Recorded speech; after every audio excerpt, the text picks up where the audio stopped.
Welcome to this SpaceClaim sheet metal training module, where here I'll show you how we can repair a model that came in not as a solid body but a collection of surfaces. Looking at the structure tree, I have 92 surfaces. So whenever you see surfaces in a model and expect to see a solid, always go to the Repair tab and work through these automated tools. I'll first attempt to stitch the model together, and it does appear to be watertight and I can form a solid.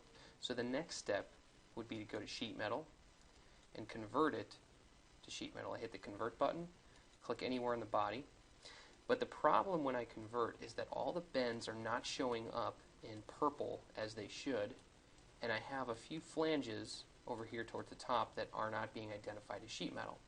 So I know there's something else going on in the model. I'm going to go back to the Design tab. I'll first undo that because I want to treat this as a solid.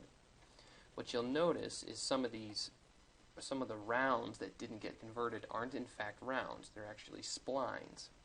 And the thickness tends to vary across the part.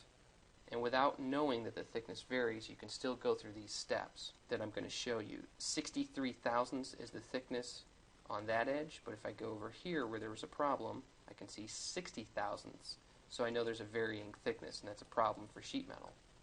So first off, to take care of these rounds, one method of turning those splines into a cylinder would be to go to the Repair tab and use the Simplify tool. This takes things like splines and turns them into planes, cones, cylinders, and the like.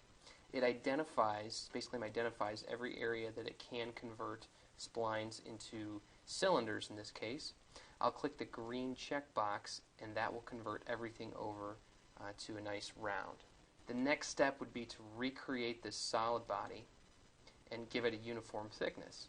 So if I double click on any face on the inside or outside of the model, then I've selected every face on that particular side.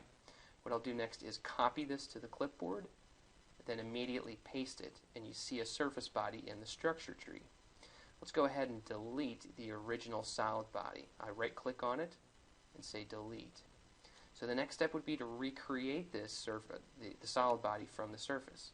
Going to the Pull tool is my Geometry Creation button. I double click on any face to get the entire surface body, and I want to start pulling just a little bit to tell the system what direction to go in.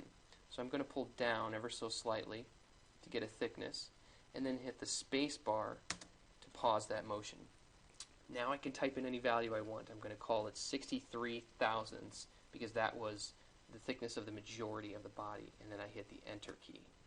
So now I have a recreated solid body of uniform thickness, and all of the rounds should in fact be rounds and not cylinders. So I think it's a good time to try to convert this back to sheet metal.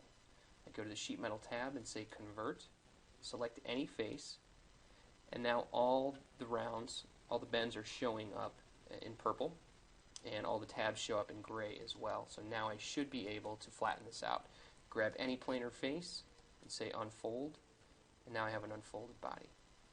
So this was just one method I showed you of how to take a model and repair it for the purpose of flattening out the model. Thank you very much for watching.